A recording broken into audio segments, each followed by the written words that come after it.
आप सभी बंधुओं का स्वागत है हमारे यूट्यूब चैनल शंभुनाथ ब्लॉग्स में। और मैं हूं शंभुनाथ महतो। महिला शिक्षिकाओं के लिए एक बहुत बड़ी खबर सामने आई है और मातृत्व अवकाश का लाभ सेवा पूर्व बच्चों की संख्या से जोड़ा नहीं जा सकता है, ऐसा आदेश अपीलीय प्राधिकार का आया हुआ है। और जो विशेष आकस्मिक अवकाश है वह महिला शिक्षिका महीने में कभी भी ले सकती है। इस खबर को आपको हम पूरे विस्तार से बताएंगे। महिला शिक्षिकाओं के लिए जो मातृत्व अवकाश का लाभ है सेवा पूर्व बच्चों की संख्या से नहीं जोड़ा जा सकता, उसमें क्या आदेश है, शिक्षा विभाग का क्या आदेश है, मातृत्व अवकाश से संबंधित क्या नियम है और विशेष आकस्मिक अवकाश का क्या नियम है, कब लिया जा सकता है, पूरे विस्तार से आपको बताएंगे इस वीडियो में। महिला शिक्षिकाओं के लिए बहुत ही महत्वपूर्ण वीडियो होने वाला है। तो आप सभी बंधुओं से एक छोटा सा आग्रह है, यदि आप हमारे चैनल पर नए हैं तो हमारे चैनलों को सब्सक्राइब कीजिए और बेल आइकन दबाना न भूलें। तो चलिए आपको पूरे विस्तार से बताते हैं। यह जो आदेश आया हुआ है जिला शिक्षा अपीलीय प्राधिकार पटना के द्वारा आदेश आया हुआ है और ये शिक्षिका है चांदनी कुमारी। वो जो माध्यमिक शिक्षिका है माध्यमिक मध्य उच्च माध्यमिक विद्यालय एक शिक्षिका है चांदनी कुमारी और वह कार्यरत है उच्च माध्यमिक विद्यालय फतुहा में। और उन्होंने क्या इसका जिक्र है, इसका पूरे विस्तार से आपको बता देते हैं। जैसे वह मातृत्व अवकाश की जो जो अपीलीय प्राधिकार ने क्या आदेश दिया उसको आपको हम पढ़कर सुनाते हैं पूरे विस्तार से। थोड़ा वीडियो लंबा हो सकता है लेकिन घबराए नहीं, क्या नियम है आपको पूरे विस्तार से आपको बताएंगे। जैसे यहाँ पर लिखा हुआ है कि उच्च माध्यमिक विद्यालय फतुहा के विरुद्ध मातृत्वावकाश की स्वीकृति नहीं दिए जाने के मामले में अपील में अंकित किया गया कि उन्होंने 2014 में उच्च माध्यमिक विद्यालय फतुहा में नगर माध्यमिक शिक्षा के पद पर योगदान किया। नियोजन नियमावली 2012 की कंडिका 9(1) में निहित प्रावधानों का लोक में मातृत्व अवकाश की स्वीकृति हेतु प्रधानाध्यापक से अनुरोध किए जाने पर उन्होंने मातृत्व अवकाश स्वीकृत करने से इंकार कर दिया तथा उन्हें नुकसान पहुंचाने के उद्देश्य से जिला कार्यक्रम पदाधिकारी स्थापना से मातृत्व अवकाश स्वीकृति हेतु मार्गदर्शन की मांग की।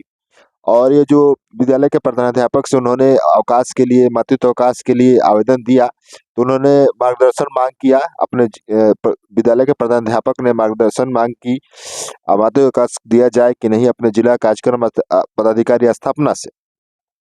जिला कार्यक्रम पदाधिकारी का मार्गदर्शन प्राप्त हुआ कि मातृत्व अवकाश का लाभ मात्र 2 संतानों के लिए ही होगा। मातृत्व अवकाश का जो लाभ है वो सिर्फ 2 संतानों के लिए होगा। और प्राचार्य ने इस आधार पर मातृत्व का अवकाश देने से इंकार किया कि शिक्षिका को नियोजन से पूर्व से ही 2 संतान है, इसलिए उन्हें यह अवकाश दिया नहीं होगा। अपीलीय ने न्यायहित में मातृत्व का स्वीकृति हेतु आदेश देने का अनुरोध किया है। तो जो जिला कार्यक्रम पदाधिकारी हैं महोदय, उन्होंने आदेश किया कि मातृत्व अवकाश का जो लाभ है 2 संतानों के लिए ही होगा, ऐसा जिक्र नियमावली में किया गया है और इसीलिए उन्हें यह मातृत्व अवकाश नहीं दिया गया और अपीलीय प्राधिकार में उन्होंने अवकाश की हेतु आदेश का अनुरोध किया है। आगे हम देखते हैं कि क्या जिक्र होता है। प्राचार्य उच्च माध्यमिक विद्यालय फतुहा ने अपने प्रतिवेदन दिनांक 19/5/2015 के द्वारा प्रतिवेदन किया है कि श्रीमती चांदनी कुमार नियोजित माध्यमिक शिक्षिका है। उन्होंने दिनांक 27/2/2015 के सेवा काल के प्रथम मातृत्व अवकाश हेतु आवेदन किया। पूछने पर ज्ञात हुआ कि श्रीमती कुमारी को पूर्व से 2 संतानें हैं। इस स्थिति में जिला कार्यक्रम पदाधिकारी स्थापना से मार्गदर्शन की मांग की गई कि 2 संतानों की अवस्था में क्या तीसरे संतान के लिए मातृत्व अवकाश दिया जा सकता है। तो मांग की गई जिला कार्यक्रम पदाधिकारी, यहाँ पर देखिए लिखा हुआ है, जिला कार्यक्रम पदाधिकारी स्थापना निर्देशित किया कि नियमावली 2012 की कंडिका 9(1) में निहित प्रावधानों के आलोक में मातृत्व अवकाश का लाभ मात्र 2 संतानों के लिए देय होगा। यहाँ पर ध्यान देने वाली बात है कि मातृत्व अवकाश का जो लाभ है सिर्फ 2 संतानों के लिए देय होगा। चूंकि नियमावली में सेवा में आने के पूर्व या बाद के संतानों के लिए अलग प्रावधान नहीं है, यह इस बात का नियमावली में जिक्र नहीं किया गया है कि सेवा के बाद या सेवा के पहले। इस कारण श्रीमती कुमारी को 2 संतान होने के कारण निर्देशन समाज को अवकाश स्वीकृत नहीं किया गया है। तो जिला कार्यक्रम पदाधिकारी ने ऐसे अपना मंतव्य दिया। अब आगे देखते हैं क्या जिक्र किया गया है। वादी के विद्वान अधिवक्ता एवं प्राचार्य उत्तर मध्य विद्यालय फतुहा के दावे एवं तर्कों को सुनने के पश्चात विभाग द्वारा प्रत्यापित नियोजन एवं सेवा शर्त नियमावली 2012 के प्रावधानों का विश्लेषण करने उपरांत वस्तुनिष्ठ निम्न पाई गई। और नियमावली 2012 जो नियोजन एवं सेवा शर्त है उस पर उसका जिक्र किया गया। क्या जिक्र किया गया इसको पढ़ ले सुन ले समझ लेते हैं। श्रीमती चांदनी कुमारी का नियोजन वर्ष 2014 में माध्यमिक शिक्षिका के रूप में उत्क्रमित माध्यमिक विद्यालय फतुहा पटना में किया गया है।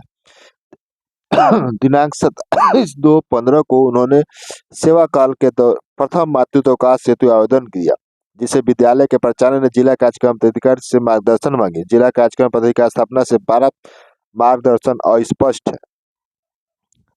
आगे नियमावली क्या कहता है। नियमावली 2 कंडिका 12/1/2012 की कंडिका 9(1)(1) में स्पष्ट अंकित मातृत्व का अवकाश का लाभ 2 संतानों के लिए ही होगा। यह स्पष्ट करता है कि नियोजित शिक्षिका को सेवा काल में 2 मातृत्व अवकाश की स्वीकृति दी जाएगी। सेवा शर्त से पूर्व उत्पन्न संतान की गिनती नियमावली की उस कंडिका के प्रावधानों के करना भूल है। पूर्व में उत्पन्न संतान की संख्या की सेवा काल में उत्पन्न संतान की सेवा से कोई संबंध नहीं है। तो यहाँ पे देखिए, यहाँ पे जिक्र किया गया है कि सेवा शर्त से पूर्व उत्पन्न संतान की गिनती नियमावली कुछ कंडिका के प्रावधानों के अंतर्गत करना भूल है। पूर्व में उत्पन्न संतान की संतान की संख्या का सेवा काल में उत्पन्न संतान की सेवा से गणना से कोई संबंध नहीं, यानी कि जो पहले बच्चा हुआ है उसकी और जो बाद में बच्चा पैदा हुआ है उसकी दोनों को जोड़ करने के कोई संबंध नहीं। इसका संतान की संख्या से कोई संबंध नहीं है। सुनवाई के क्रम में यह भी ज्ञात हुआ कि शिक्षिका को प्रत्येक माह में 2 दिन के विशेष आकस्मिक अवकाश की स्वीकृति प्रचार के द्वारा उनके गर्भवती होने के आधार पर नहीं दी जा रही थी, और जो विद्यालय के प्रधानाध्यापक है उनके द्वारा भी जब वो गर्भवती हुई तो उनके द्वारा विशेष आकस्मिक अवकाश का जो छुट्टी है वह नहीं दी जा रही थी। उसके बाद देखिए क्या तीसरा पॉइंट क्या जिक्र किए हैं। अपीलीय प्राधिकार उक्त कार्य प्रचार द्वारा कानून की गलत व्याख्या के कारण हुआ है। जो कार्य हुआ है वो प्रचार के द्वारा जो किया गया है वह कानून की गलत व्याख्या के कारण हो गया है। महिला सरकारी सेवक को प्रत्येक माह में 2 दिन का विशेष आकस्मिक अवकाश देने का प्रावधान है। महिला सरकारी जो भी सेविका है उन्हें महीने में 2 विशेष आकस्मिक अवकाश देने का प्रावधान है। यह अवकाश किस आधार पर दिया जाएगा इसका उल्लेख संबंधित कानून में नहीं है, और यह जो अवकाश है किस आधार पर दिया जाएगा इसका कोई विशेष उल्लेख जो है कानून में नहीं है। अतः प्राचार्य द्वारा कानून की व्याख्या कि महिला शिक्षिका को 2 दिन का विशेष आकस्मिक अवकाश मेंस्ट्रुएशन के दौरान ही देने का प्रावधान है, ये गलत है। और ये अपीलीय प्राधिकार ने यह भी कहा कि प्राचार्य द्वारा जो यह कानून की व्याख्या की जा रही है कि महिला कर्मचारी को 2 दिन का विशेष आकस्मिक अवकाश सिर्फ मेंस्ट्रुएशन के दौरान ही दिया जाएगा, तो यह गलत है। चौथा क्या है। उपरोक्त परिस्थिति में नियोजन एवं सेवा शर्त नियमावली 2012 की कंडिका 9(1)(1) के प्रावधान के आलोक में अपीलार्थी श्रीमती कुमारी को देय मातृत्व अवकाश की स्वीकृति का आदेश दिया जाता है। अब अपीलीय प्राधिकार जो नियमावली की आलोक में जो जिक्र किया है वह मातृत्व अवकाश देने का स्वीकृति का आदेश देता है, और यह भी आदेश देता है कि अपीलार्थी प्रत्येक माह 2 दिन का विशेष अवकाश की हकदार है, और 2 दिन का विशेष आकस्मिक अवकाश देने का भी आदेश दिया है। उसे रोका नहीं जा सकता है और उसे नियंत्री पदाधिकारी नकार नहीं सकते हैं। और यह भी लिखा है कि नियंत्री जो पदाधिकारी है उसे नकार नहीं सकते हैं। इस संबंध में यह आदेश दिया जाता है कि जिला शिक्षा पदाधिकारी इस संबंध में आवश्यक निर्देश जारी करे, और इस संबंध में जिला शिक्षा पदाधिकारी को आवश्यक निर्देश देने का भी जिक्र किया गया है। तदनुसार आवेदिका को अपील उक्त सीमा तक स्वीकृत निष्पादित किया जाता है।